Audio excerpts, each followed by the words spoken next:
आज डे 3 है और आज सुबह हम लोग को मेरे को और अनिकेत को जाना होगा फिर से ट्रेनिंग करने के लिए वेट लिफ्टिंग रूम में। पहले हम लोग मसल्स को स्ट्रेंथन करने के लिए कुछ एक्सरसाइजेस करेंगे, उसके बाद हम लोग को स्ट्रेचिंग करना है। बट उससे पहले मैं अपने रूम में थोड़ा सा कार्डियो करने वाला हूँ। मेरा कार्डियोवैस्कुलर हेल्थ और स्टैमिना को मेरे को इम्प्रूव करने की ज़रूरत है। And on a side note, मेरा आज केमिस्ट्री का मार्क्स रिलीज़ हुआ जो कि मेरे एक्सपेक्टेशन से बहुत कम आया। मेरे को बुरा लगा उसके बारे में और इसी का गुस्सा मैं कार्डियो के थ्रू निकालने वाला हूँ। अभी मेरे को बर्पीज करना है। अगर आपको कभी भी एक टॉर्चर टाइप का कार्डियो चाहिए जिससे कि आपको बहुत ही पेनफुल हो, बहुत घटिया लगे उसको करने में और उससे बहुत ज़्यादा ही एफर्ट लग जाए बहुत ही कम टाइम ड्यूरेशन में, तो वो है बर्पीज। बर्पीज से बेटर ऐसे टॉर्चर वाले एक्सरसाइजेस के लिए कुछ भी नहीं है। और मैं अभी 100 बर्पीज करने वाला हूँ। 100 बर्पीज करने के बाद जाके मैं अपना जूतों का अनबॉक्सिंग करूंगा जो कि कल ही पहुंच गए थे।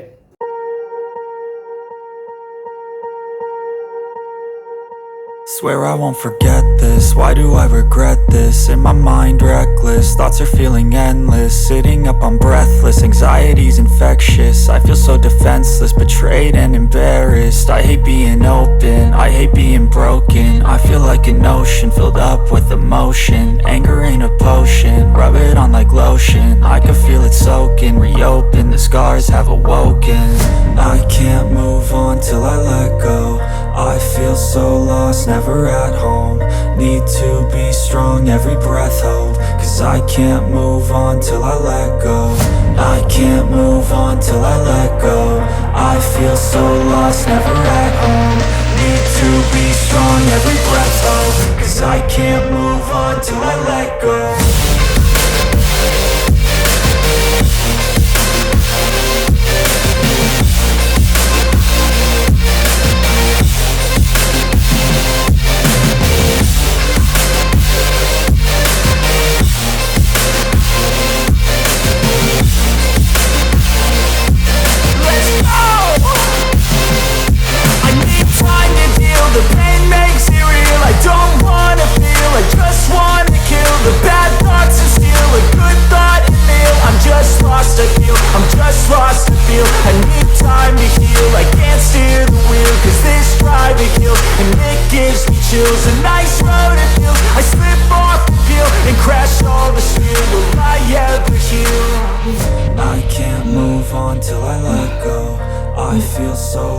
अभी भी लगता है कि कार्डियो जो कि हाई इंटेंसिटी पे किया जाता है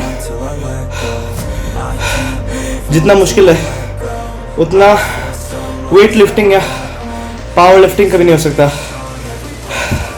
हाई इंटेंसिटी कार्डियो में जो मेंटल स्ट्रेंथ लगता है उसको कंप्लीट करने के लिए जब आप रेप नंबर 20 पे होते हो और आपको ऑलरेडी थकान महसूस हो रहा है बट आपको 100 तक पहुंचना है, वो वाला mental fortitude power lifting weight lifting यहाँ सब है नहीं अनलेस आप बहुत ज़्यादा हाई रेप्स को ट्रेन कर रहे हो या फिर बहुत ज़्यादा अपने लिमिट्स को पुश कर रहे हो टू द पॉइंट जहाँ पे आपके मसल्स बर्न करने लगे और उनमें जलने लगे और उनमें पेन आए जब आप वर्कआउट कर रहे हो उसके बीच में। अगर वैसा हो रहा है तब आपका मेंटल स्ट्रेंथ काफ़ी लगेगा, otherwise most of the time उतना मेंटल स्ट्रेंथ नहीं लगता एक सेट को कंप्लीट करने के लिए। जैसे मेरे को याद है मैं पहले बहुत वर्कआउट्स किया जहाँ पे मैं स्क्वाट्स करता था 20 सेट्स और हर एक सेट में 100 स्क्वाट्स और उसमें ईच सेट के बीच में सिर्फ 40 सेकंड्स गैप। तो वो बेसिकली मसल्स का भी एक्सरसाइज होता था बट वो एक फॉर्म ऑफ कार्डियो भी हो जाता था क्योंकि सिर्फ 40 सेकंड्स का गैप है और हार्ट रेट बहुत तेज़ चलता था। उसमें भी एक immense amount of mental strength लगता है कि आप एक सेट के बाद दूसरे सेट को शुरू कर रहे हैं डिस्पाइट आपका खुद का कंडीशन एट द टाइम जो कि बहुत ही बुरा होता है। को हर सेट के बाद मन करता है कि रुक जाओ और उसके बाद भी पुश करना पड़ता है। एंड इसलिए मेरे को लगता है कि हर एक इंसान जो कि अपने बॉडी की फिटनेस को इम्प्रूव कर रहा है उसको कहीं ना कहीं कार्डियो इंक्लूड करना चाहिए, चाहे वो लॉन्ग डिस्टेंस रनिंग हो, चाहे वो जंप रोपिंग हो, वो बर्पीज हो, स्प्रिंटिंग हो, जो भी हो, कोई एक फॉर्म ऑफ कार्डियो जो कि आपको चैलेंज करता है आपको इंक्लूड करना चाहिए क्योंकि उससे आपका हार्ट का हेल्थ तो बढ़ेगा ही बट उसके साथ आपका जो मेंटल स्ट्रेंथ डेवलप होगा वो आपका बॉडी बिल्डिंग, पावर लिफ्टिंग और वेट लिफ्टिंग में नहीं हो सकता उतना। मेरे जो वेट लिफ्टिंग शूज़ मैंने मंगवाए थे वो पहुंच चुके हैं। ये है मेरे शूज़।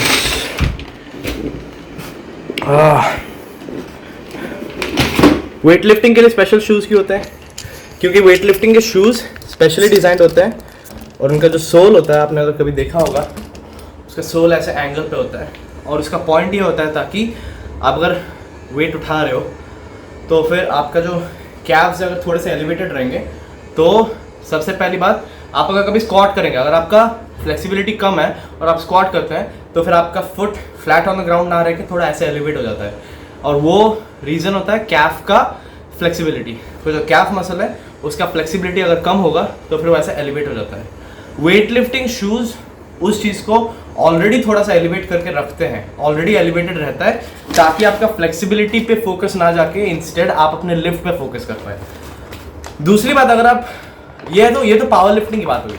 अगर आप वेट लिफ्टिंग कर रहे हो तो फिर आपका मोबिलिटी चाहे अच्छा ही क्यों ना हो, फिर भी आपका चांस रहता है कि आप डिसबैलेंस होके पीछे गिर जाते हो।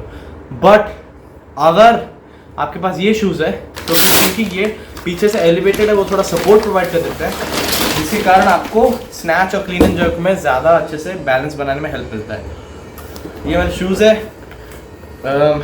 RXN कंपनी से। इस कंपनी के बारे में मैंने पहले तो नहीं सुना था, बट यहाँ पे हमारे वेट लिफ्टिंग रूम में सिर्फ यही शूज़ यूज़ होते हैं और वो काफ़ी अच्छे हैं और इसलिए मैंने यही वाले मंगवाए और दिखने में तो कूल है। मैं अभी ट्राई ऑन करके देख लेता हूँ कि इसका फिटिंग वगैरह कैसा आता है मेरे को।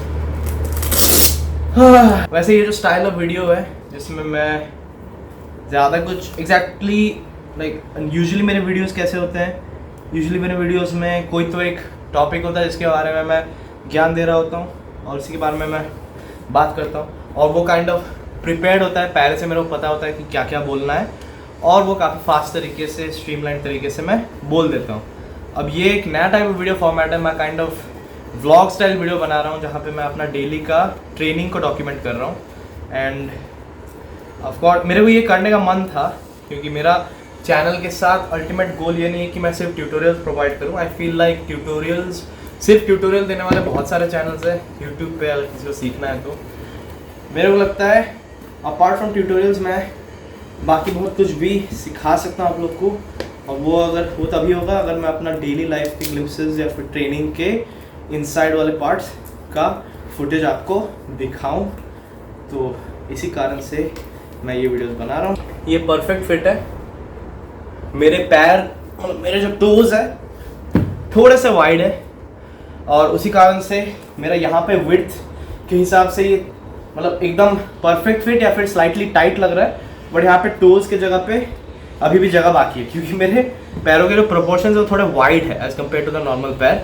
बट ओवरऑल इसका फिटिंग सही है और ये मेरे को बहुत ज़्यादा काम आने वाला है, इसको यूज़ करने में मज़ा आएगा।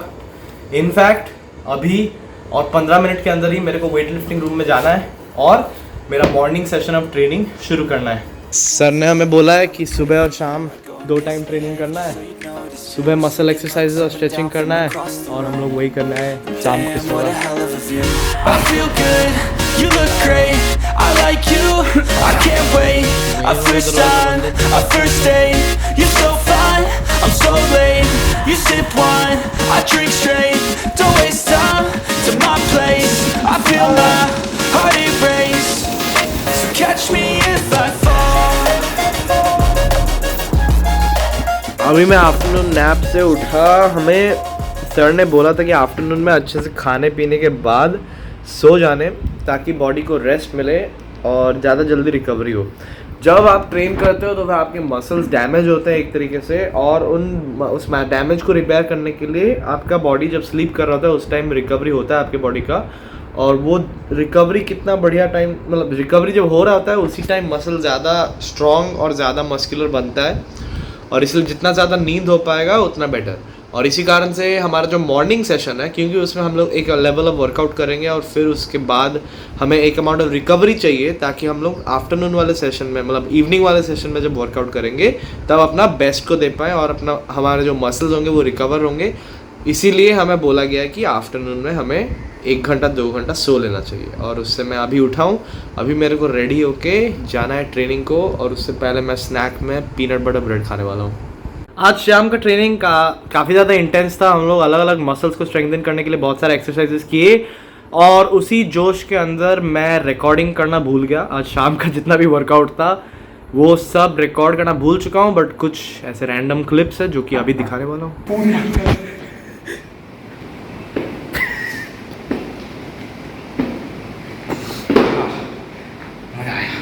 क्या था ये? मेरे को समझ नहीं क्या था ये, फायदा क्या हुआ वो भी नहीं समझा। अब देख स्क्वाट में